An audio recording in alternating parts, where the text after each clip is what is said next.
Estamos al aire. Y al aire. Amigos y amigas, muy buenas noches, bienvenidos a Hablando con Luis Hermes. Soy Edgar Humberto Campos, hoy por Luis Hermes, quien se encuentra recibiendo un merecido homenaje de la colonia tumaqueña, la alcaldía y el consejo de esa bella ciudad nariñense, quienes le van a entregar sendas condecoraciones en la noche de hoy y por eso no se encuentra con nosotros. Y me ha pedido nuevamente que comparta con ustedes algunos minutos de este programa para hablar precisamente de lo que tanto nos gusta, del acontecer nacional e internacional, sobre todo el acontecer político. Para esta noche, nuestro invitado será el doctor Alberto Ramos Garvirás. El doctor Alberto Ramos Garvirás es abogado de la Universidad Santiago de Cali, tiene un máster en ciencia política y un doctorado también en estudios políticos de la Universidad Nacional de Madrid. Con el doctor Alberto Ramos, entonces, hablaremos de dos temas importantes. Uno es el segundo acuerdo de paz que se ha firmado con las FARC en lo que ya se denomina como los acuerdos del Teatro Colón. Y dos, pues la noticia que empezó a circular al mundo desde esta madrugada, desde la 1:20, 1:30 de la mañana, con la noticia de la muerte de Fidel Castro Ruz, expresidente de la República de Cuba. Así que creo que vamos a tener un programa bastante interesante donde hablaremos de estos dos aspectos que tienen una actualidad. Seguramente ustedes estarán de acuerdo con nosotros que son temas de actualidad en el día de hoy. Doctor Alberto Ramos, muy buenas noches y bienvenido pues Hablando con Luis Hermes. Muchas gracias por la invitación y muy complacido de volver al programa donde en otras ocasiones he participado. Y ya tuvimos la oportunidad de participar en un antiguo proyecto de la Universidad del Valle de Televisión denominada La Quinta Silla, sí. En donde invertimos los roles. La Quinta Silla era el profesor invitado. En esa oportunidad participé yo como profesor invitado y el doctor Alberto Ramos era de los panelistas y las personalidades que hacían las preguntas. Sí, fue un programa que fundó o creó Edgar Varela. Sí, correcto. En el año 2011 precisamente, el año de las rebeliones árabes y el año de la ocupación de la Plaza del Sol. Y hoy es el rector de la Universidad del Valle y él era el creador del programa. Era una muy buena propuesta académica y adicionalmente pues una muy interesante propuesta desde el punto de vista de la comunicación social. Doctor Alberto Ramos, hablemos un poco entonces de estos movimientos sociales y protestas. En razón a su libro, aquí lo tenemos, del mismo nombre, Movimientos Sociales y Protestas, que usted ha escrito en compañía del doctor Juan Carlos Lozano. La imagen que ustedes ven acá es la Plaza del Sol, la mítica Plaza del Sol de la ciudad de Madrid, una plaza que es bastante interesante, está acompañada con estatua ecuestre de Carlos III y ahí se reciben las 12 campanadas todos los 31 de diciembre en Madrid. Hablemos entonces del fenómeno social trasladado a Colombia con los segundos acuerdos suscritos con las FARC.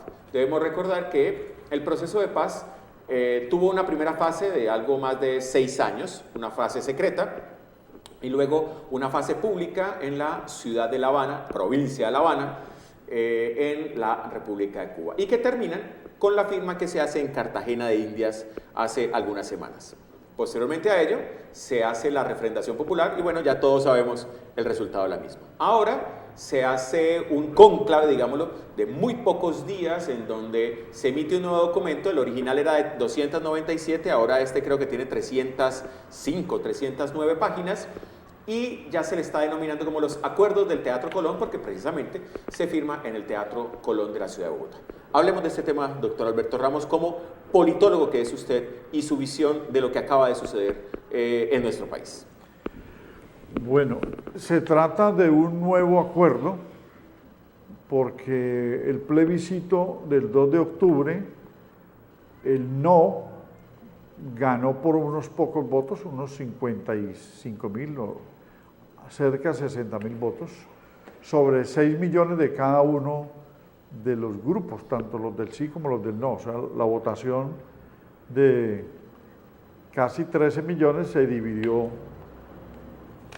y aunque el margen fue estrecho, pues se rechazaron los acuerdos y eso implicó pues la congelación de la implementación, porque la implementación era el siguiente paso. El plebiscito era la refrendación y la implementación se iba a hacer de acuerdo a unas facultades que por acto legislativo en julio del 2016 se le habían dado al presidente para leyes abreviadas con cuatro debates. Con cuatro debates, actos legislativos con cuatro debates, leyes con 2 debates y decretos extraordinarios. Eso permitía que en 6 meses se implementara gran parte de lo que se necesitaba para incluir al orden jurídico, ¿sí?, los acuerdos o parte de los acuerdos, porque la implementación va a ser más larga.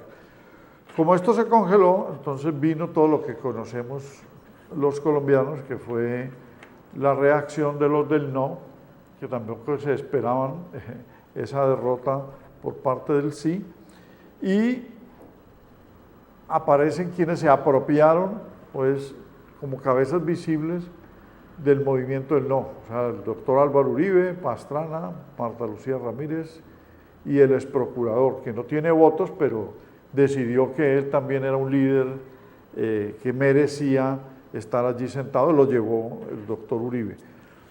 Y se lleva todo el mes de octubre y hasta el 8 de noviembre, más o menos, en propuestas que agregan a las 297 páginas otras más o menos 100 y pico de páginas, ¿sí?, o unas 100 páginas.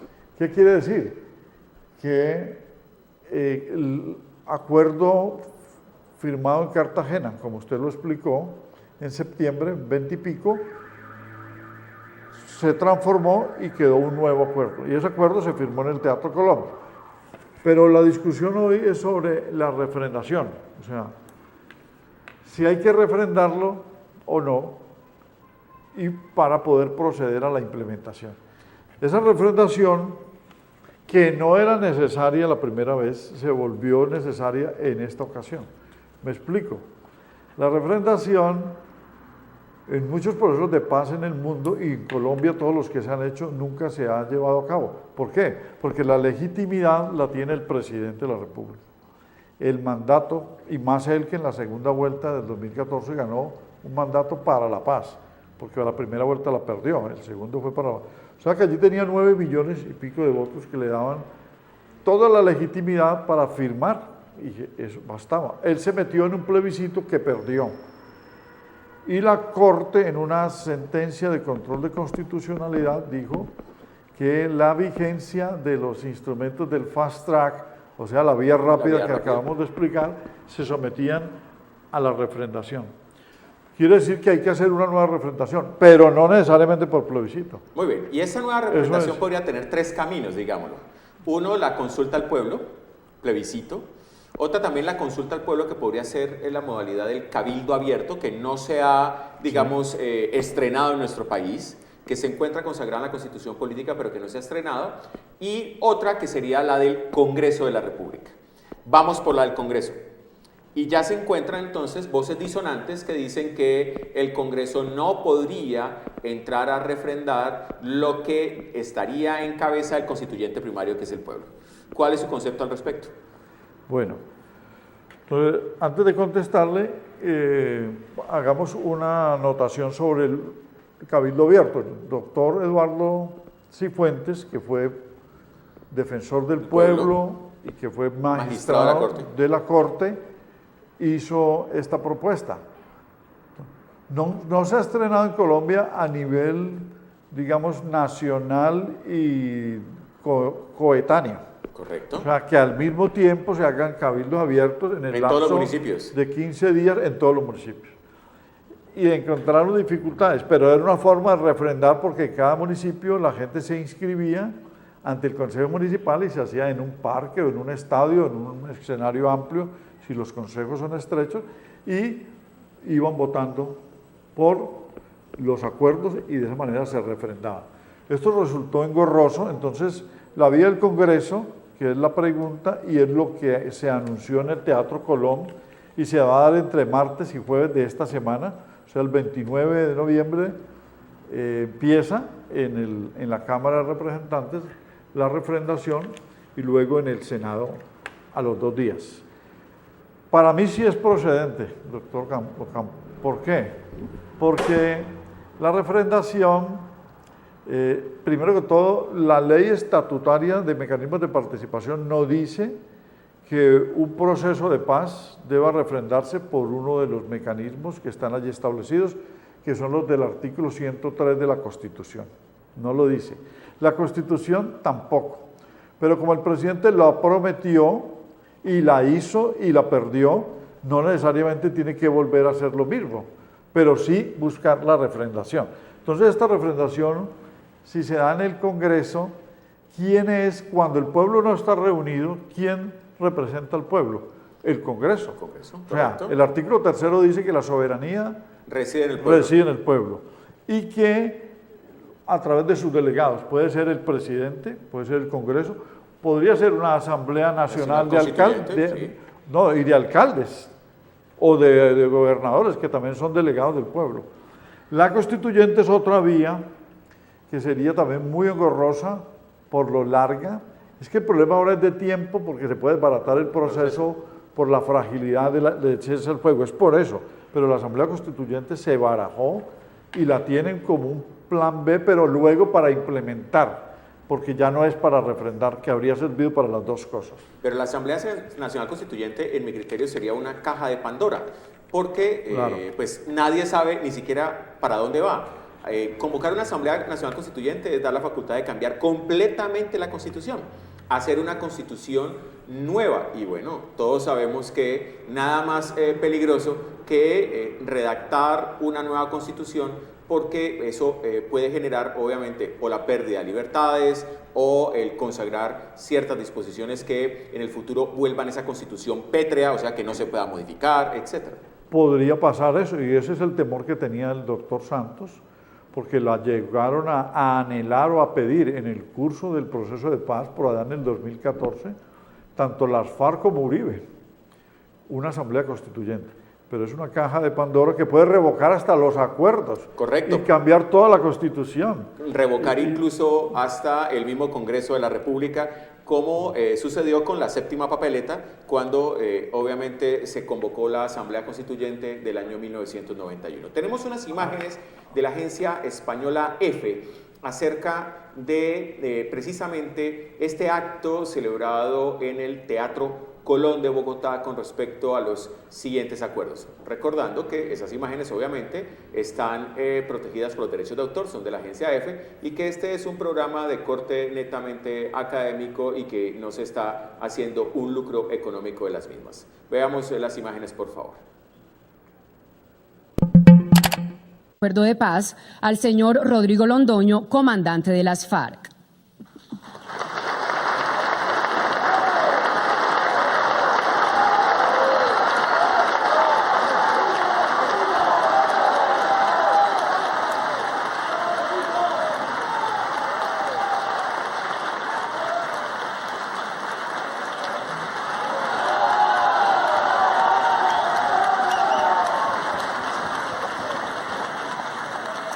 Ahora invitamos a firmar el nuevo acuerdo de paz al señor presidente de la República de Colombia, doctor Juan Manuel Santos Calderón.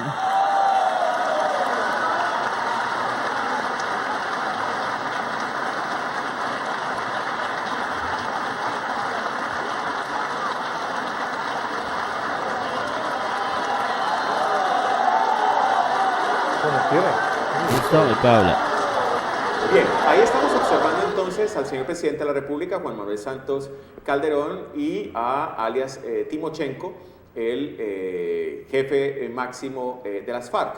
Ya hablábamos aquí un poco con el doctor Alberto Ramos Garbiras acerca de la semiótica y de lo que significa la postura y demás de cada uno de los partícipes del tema. Se nos fue la imagen allí. La idea entonces, doctor Ramos, es que miremos un poco los símbolos. El balígrafo. El balígrafo es una construcción, digamos, gramatical del término bala y el término bolígrafo, Sí. como tal. Y ese es un cartucho .50, o sea, es un cartucho de una ametralladora bastante grande. ¿Qué pretende simbolizar eso del balígrafo? Pues ya se hizo en Cartagena. en Cartagena y se hizo ahora en el Teatro Colón. Pues como se trata de un proceso de paz, es el cambio, la transición de las balas a la vida civil, a la normalidad, pues a la convivencia. Y pues de todas maneras los bolígrafos significan, pues están ligados a la educación, a la cultura, al desarrollo.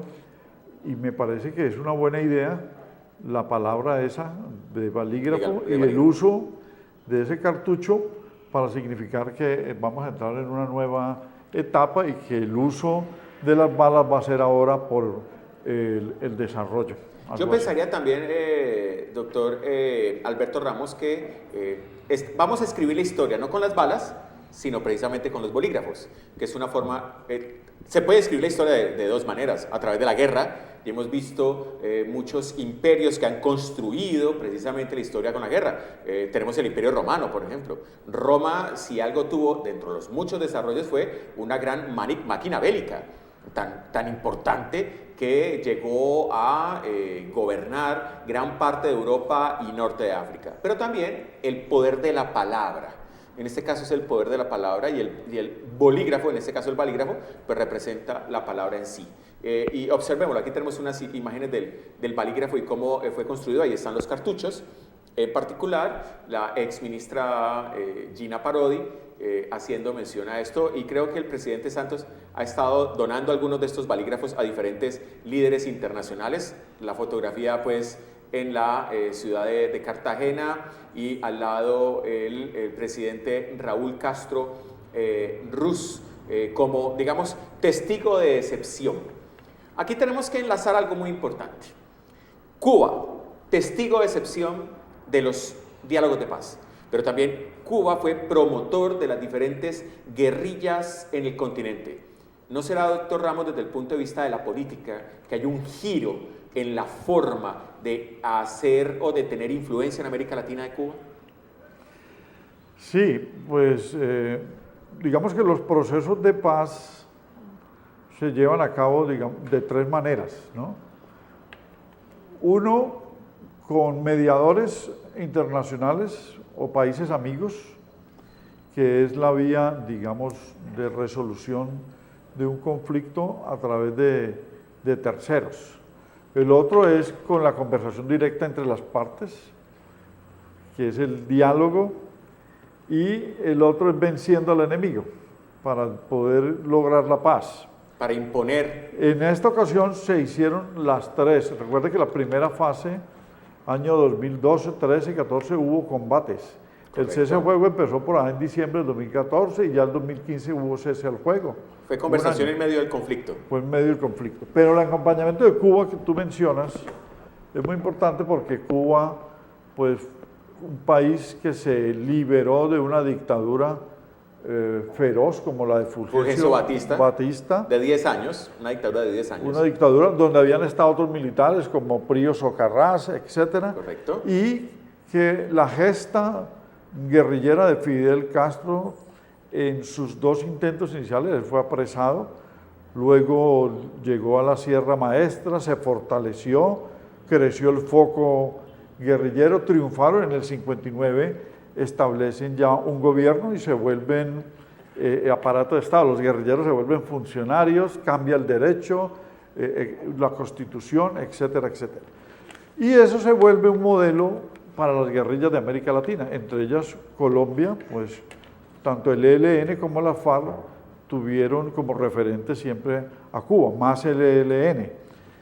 Entonces, que el proceso de paz se haya llevado en Cuba también es muy significativo, en la misma medida en que ya los Castro habían manifestado en los últimos años que la vía no era la vía Las armas. armada, sino que buscaran un proceso. Ellos estuvieron inclinados por el proceso y prestaron el país y, bueno, casi 5 años Casi y medio 5 en años. eso. Y lo más interesante, lo más curioso es que termina el proceso de negociación de la segunda fase en La Habana y casi 5 días después el señor presidente de Cuba, Raúl Castro Ruz, le anuncia al mundo el deceso de Fidel Castro. Veamos las imágenes de la televisión cubana de cómo se le anuncia al pueblo cubano y al mundo el deceso de Fidel Castro, el nonagenario líder de la Revolución Cubana.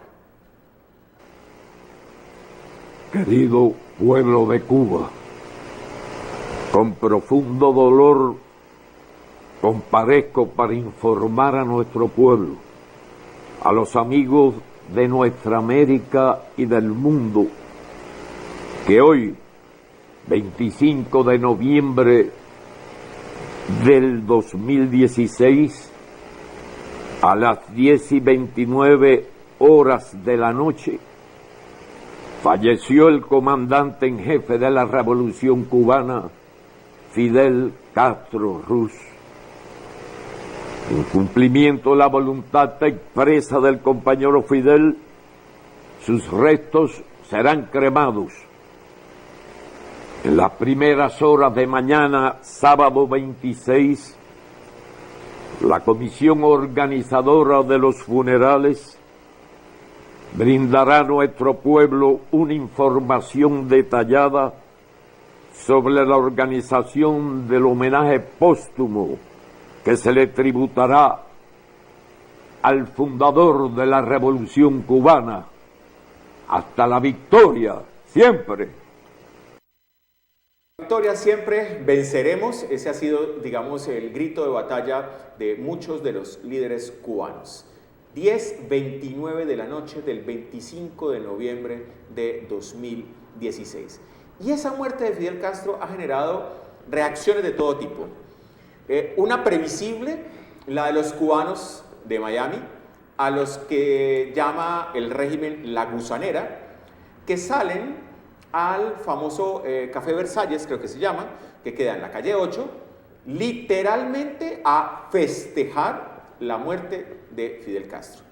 Sin embargo, al interior de Cuba, en esas horas de la madrugada, digamos que todo todavía era silencio, muy pocas personas conocían de la noticia, pero ya en la mañana de hoy, pues líderes de muchas partes del mundo empiezan a enviar sus mensajes de condolencia, entre ellos telegrama del Papa Francisco. Doctor Alberto, ¿termina la revolución cubana ahí con la muerte de Fidel Castro o por el contrario, Raúl, que lleva en el poder casi 7, 8 años y demás, puede continuar con esa revolución cubana?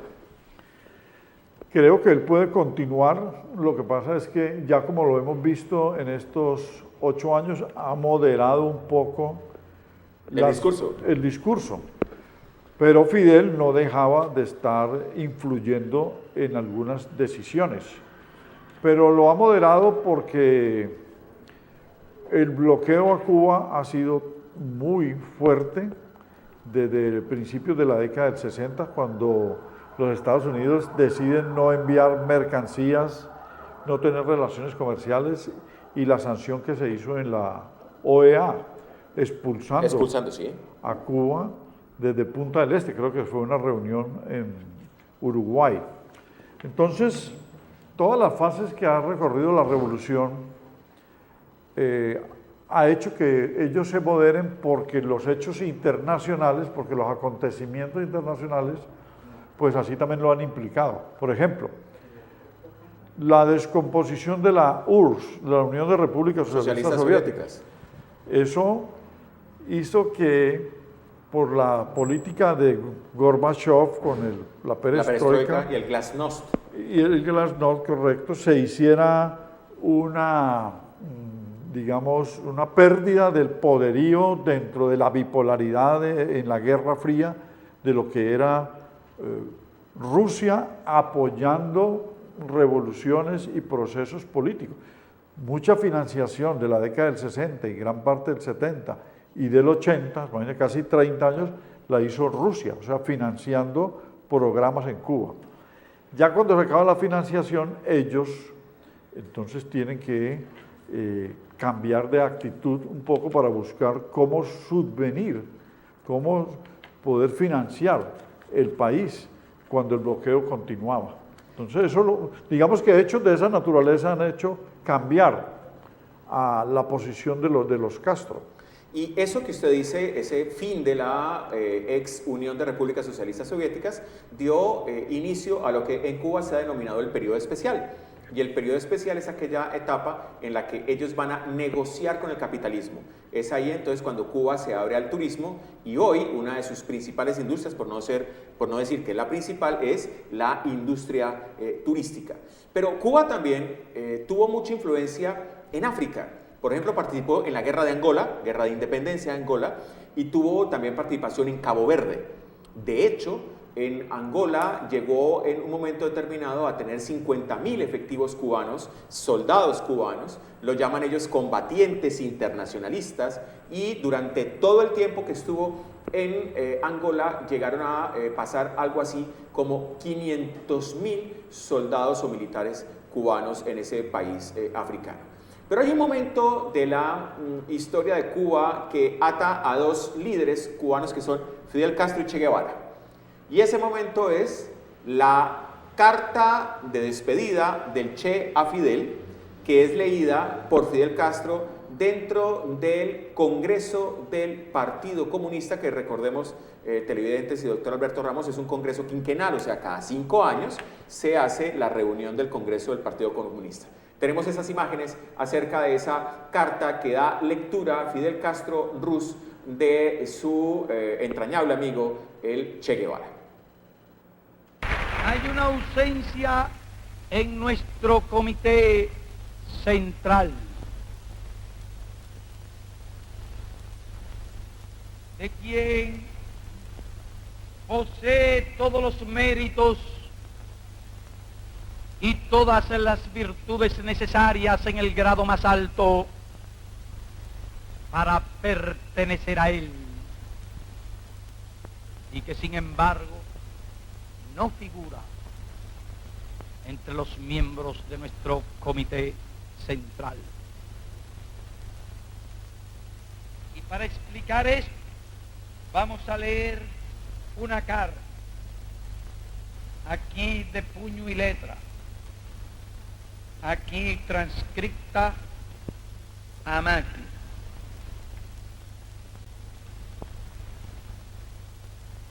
Del compañero Ernesto Guevara.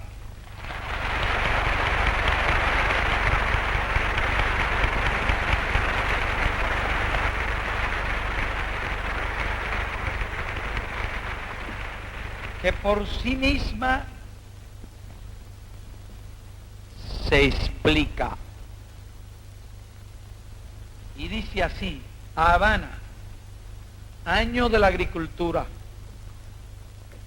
Fidel, me recuerdo en esta hora de muchas cosas, de cuando te conocí en casa de María Antonia, de cuando me propusiste venir, de toda la tensión de los preparativos. Un día pasaron preguntando a quién se debía avisar en caso de muerte, y la posibilidad real del hecho nos golpeó a todos. Después supimos que era cierto, que en una revolución se triunfa o se muere, si es verdadera. Muchos compañeros quedaron a lo largo del camino hacia la victoria.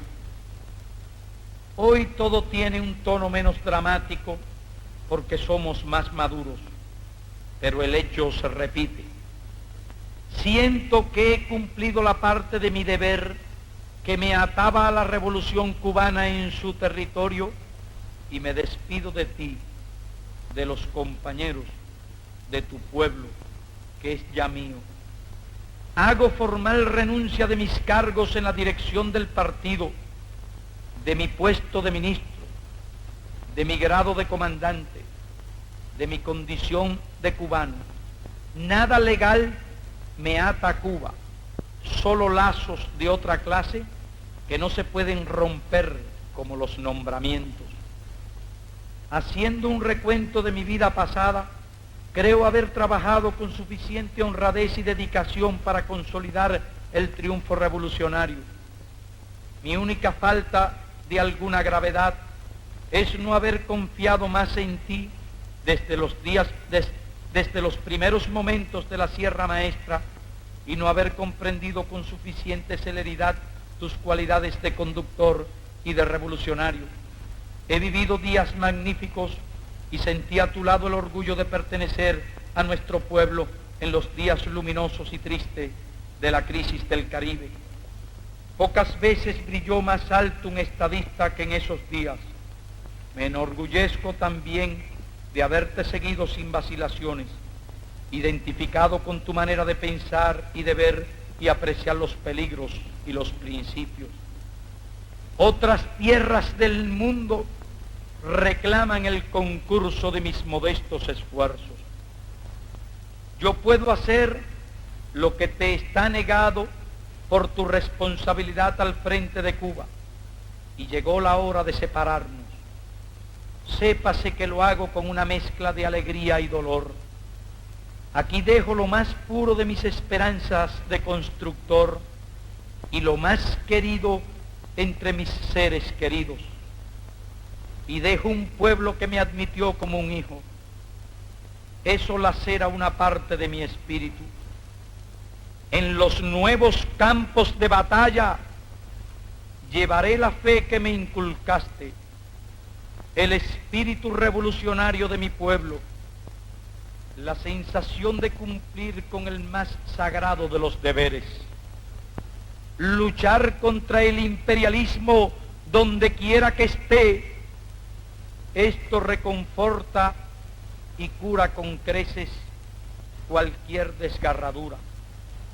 Digo una vez más que libero a Cuba de cualquier responsabilidad, salvo la que emane de su ejemplo, que si me llega la hora definitiva bajo otros cielos, mi último pensamiento será para este pueblo y especialmente para ti.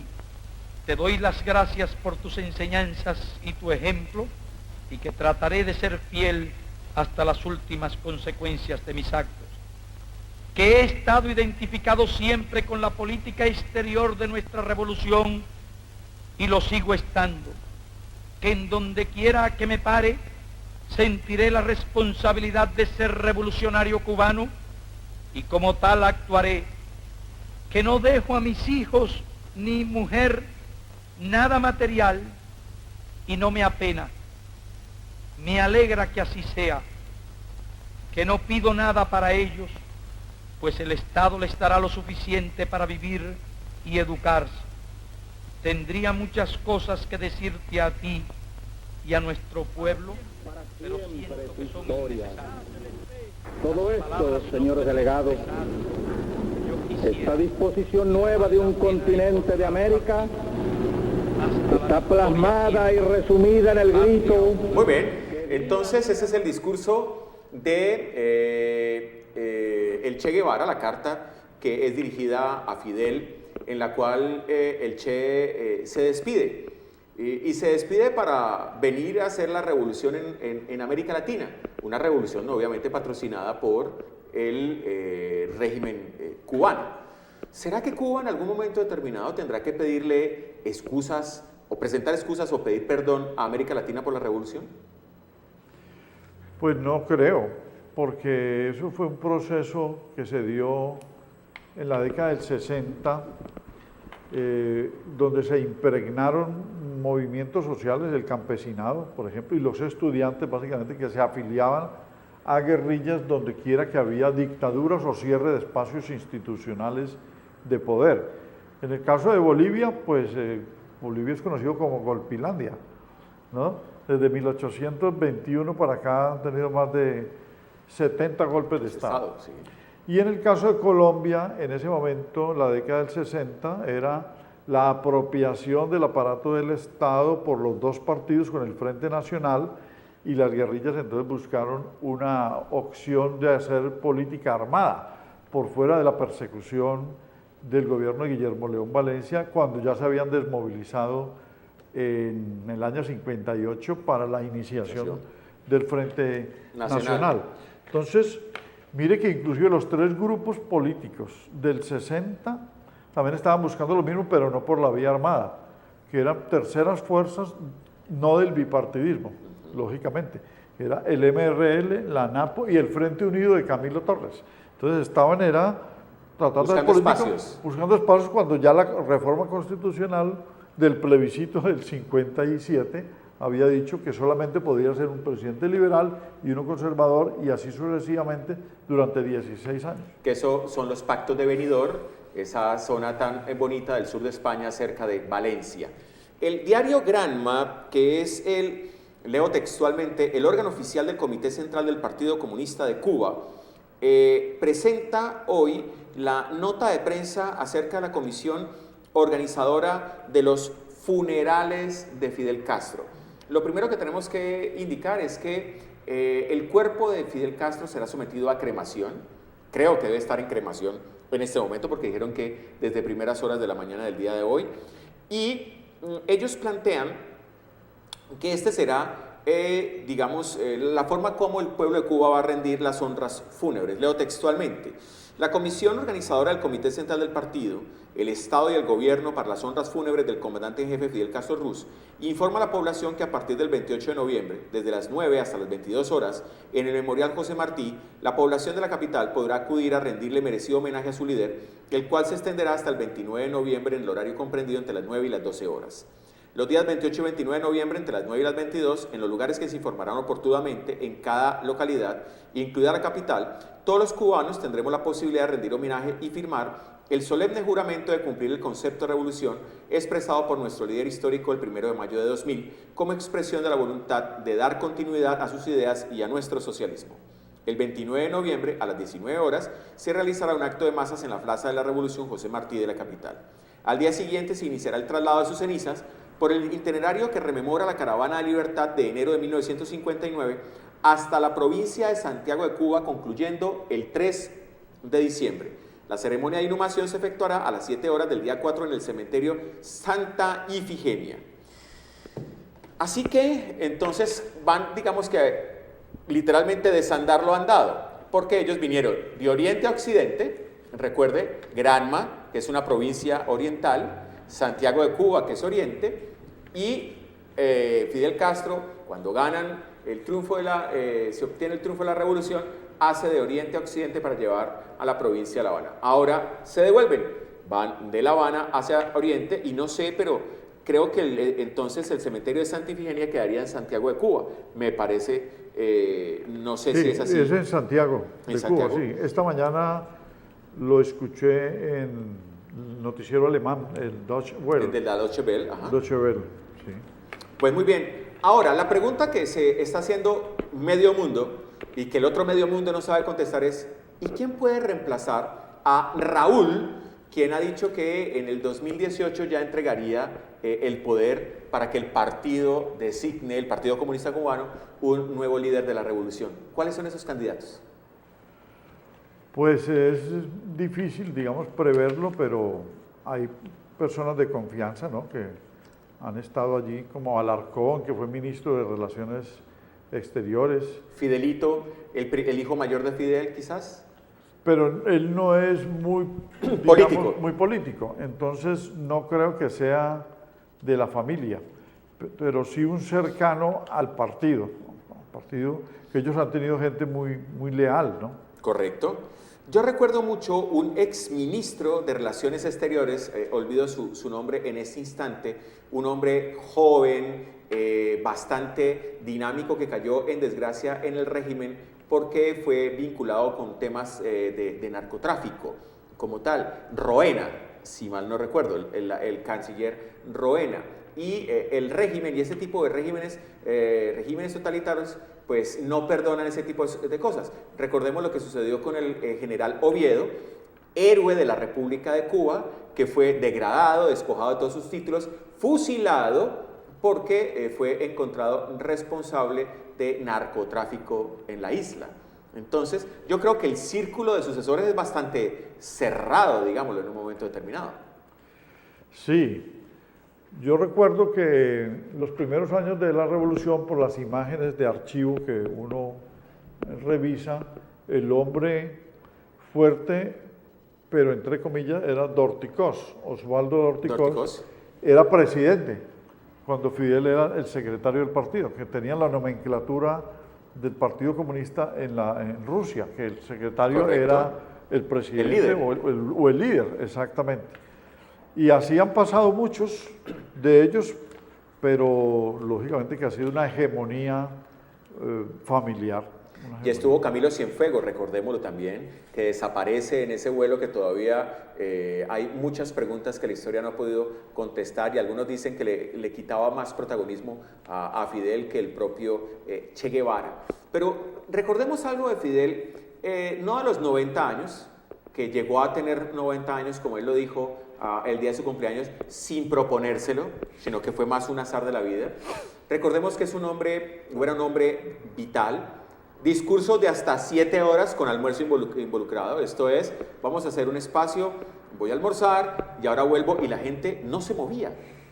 El discurso en la sala de sesiones de la Asamblea General de las Naciones Unidas, el más largo de la historia, que dura 4 horas 29 minutos, o sea, era un gran orador. Fidel Castro también de corte jesuita, estudió con los jesuitas. Como tal, sí. De familia pudiente. Su padre era un hacendado de origen español. Gallego, sí. Sí, gallego, correcto. Y que tenía tierras y demás en Cuba. Que estuvo en Colombia para la época de la instalación, recuerda la conferencia panamericana. De la OEA, de la OEA. Y que participó en los disturbios del 9 de abril. Periodistas colombianos lo entrevistan y él dice que sí, que se une a la policía rebelde, que tenía un fusil como con 14 balas, que a él lo mandan porque él sugiere que hay que, digamos, defender el Cerro Monserrate, que tiene un lugar estratégico interesante, y que él se va con unos pocos policías a defenderlo, porque dice era un joven de 21 años, era más activo que político, y me involucré, digamos, en esa revuelta en la capital colombiana. Precisamente esta mañana, una larga entrevista del canal alemán recordaba ese pasaje, donde él le dice al entrevistador que los detalles del Bogotazo se los dio a Arturo Alape, que escribió el libro sobre el Bogotazo, y que teniendo, sí, 21 años, era un estudiante de la Facultad de Derecho de la Universidad de La Habana. Vino a una reunión del Partido Comunista, un evento, pero él ya sabía que Gaitán era un orador extraordinario y un agitador de masas, un gran líder, y quería conocerlo. Precisamente después del asesinato de Gaitán, ese viernes, el 9 de abril, aparece en el escritorio de él la agenda y está la cita con Fidel Castro. Creo que él lo tenía citado para las horas de la tarde. Para las horas de la tarde de ese mismo día. ¿Sí? Él salió a almorzar con Plinio Apuleyo, pero una de las primeras citas de la tarde era con Fidel Castro. Eso ha llevado a conjeturas y a especulaciones de que Fidel Castro tuvo que ver algo con el 9 de abril, pero realmente no tuvo que ver nada. Estaba la conferencia panamericana, como tú lo explicas, y Castro lo que dice es lo siguiente, que cuando la revolución se inicia, más o menos en el año 56 ya en forma, termina en el 59, que esos 3 años él tuvo siempre presente lo que pasó en Bogotá ese día y le explicaba a los guerrilleros que nunca se fuesen a un acto espontáneo sin conducción, sin una orientación, porque esa insurrección se perdió por falta de guías y que tampoco era amigo ni de los linchamientos, ni del saqueo, ni de todo lo que él vio en Bogotá. O sea, a Bogotá le quedó como una lección que aplicó durante el ejercicio guerrillero y durante los gobiernos, o el gobierno, o el largo gobierno que ejerció. Es decir, fue una lección enorme que él no se esperaba que ese día se diera una revuelta de esa naturaleza como la de Bogotá, donde hubo saqueo, destrucción, desorganización y pérdida del poder, que es lo que más analiza, porque los gaitanistas no fueron conducidos. Y el liberalismo, que era lo más cercano al gaitanismo, abandonó, entregándose a las mieles de una concertación en Palacio con el presidente Mariano Ospina Pérez.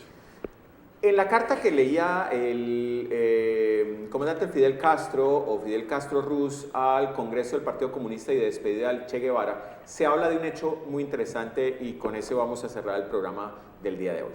Y es la famosa crisis de los misiles. Observemos algunas imágenes acerca de ese momento histórico también que nos puso en vilo a todo el mundo de una posible tercera guerra mundial.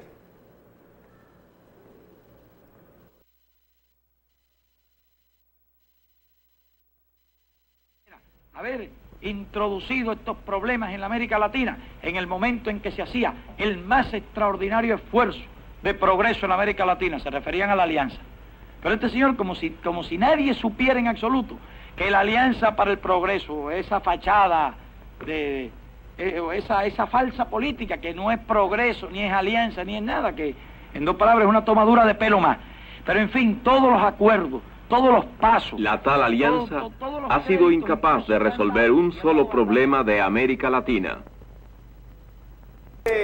Digamos, el enarbolando las banderas de la televisión cubana, donde cuenta un poco el tema de la crisis de los misiles. ¿Qué podemos decir, doctor Alberto Ramos, de ese momento tan delicado para el mundo de la crisis de los misiles? Bueno, ese momento se da en el año 62, en la presidencia de John F. Kennedy, y ocurre que ya los anticastristas que estaban residenciados en Miami habían organizado una invasión y un desembarco en Bahía Cochinos. Bahía de Cochinos, literalmente. Bahía de Cochinos en el año 61, o sea, a derrocar a Fidel Castro, financiados o apoyados veladamente, o no sé de qué forma, por el presidente Kennedy y la CIA. De hecho, hay un museo en Cuba, en una ciudad bellísima que se llama Trinidad, que es la capital de una provincia, Santi Espíritus, que se llama Museo Nacional de Bandidos. Y los bandidos son precisamente esos contrarrevolucionarios los que vinieron a hacer la invasión de Bahía de Cochinos. Entonces esos contrarrevolucionarios fueron vencidos, pero murieron muchos cubanos porque los enfrentamientos fueron prolongados. Y también ya le habían hecho unos atentados a Fidel Castro entre el año 59 y el 62, estamos hablando ya para la crisis de los misiles. Esto ocurre en circunstancias de la Guerra Fría, o sea, una tensión entre Estados Unidos y Rusia.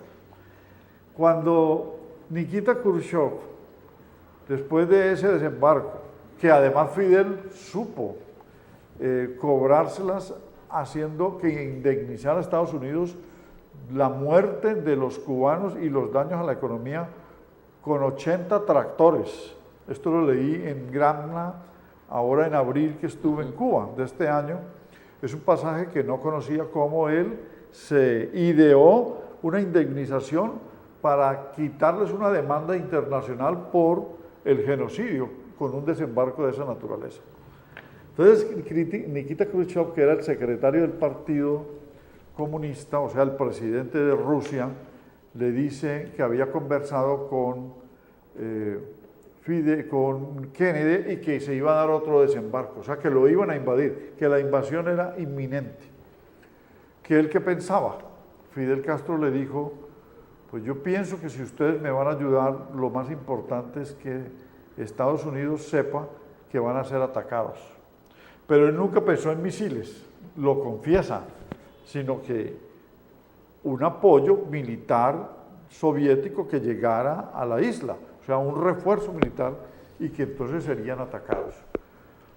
Lo interpreta de otra manera Khrushchev y a los 2 meses le envía al jefe de digamos, de cohetes, de cohetería, Sí.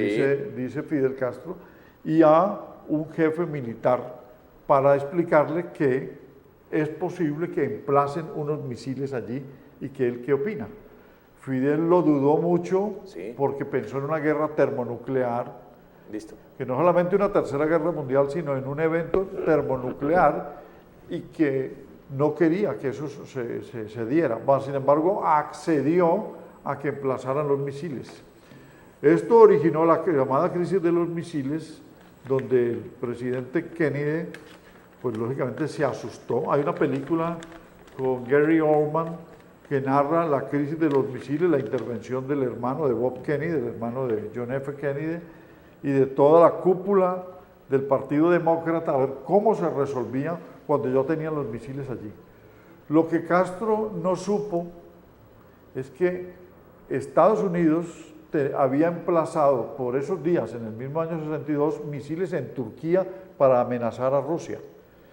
Y Khrushchev no se lo contó, no le contó eso.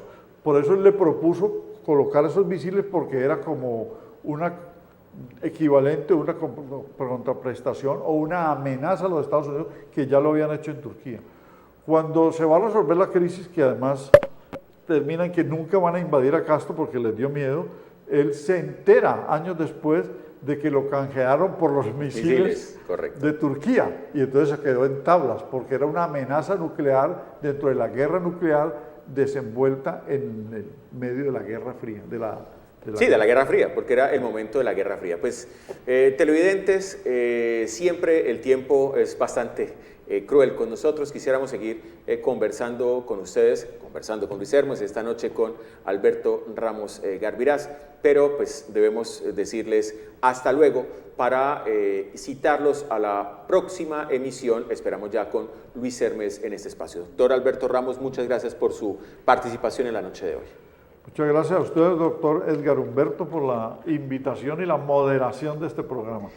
Bueno, y nosotros entonces los invitamos para que dentro de 8 días, aquí en el Canal C, el cual ustedes pueden sintonizar en las diferentes plataformas locales y nacionales o a través de la página web www.canalccali.com, nos sintonizan nuevamente con un tema de actualidad. Muy posiblemente seguiremos hablando durante varias semanas acerca de los segundos acuerdos de la paz, los del Teatro Colón y la muerte de Fidel Castro. Una feliz noche para todos, feliz semana. Deportes, la política, la música, todo está aquí, en el Canal C, el canal de la familia colombiana.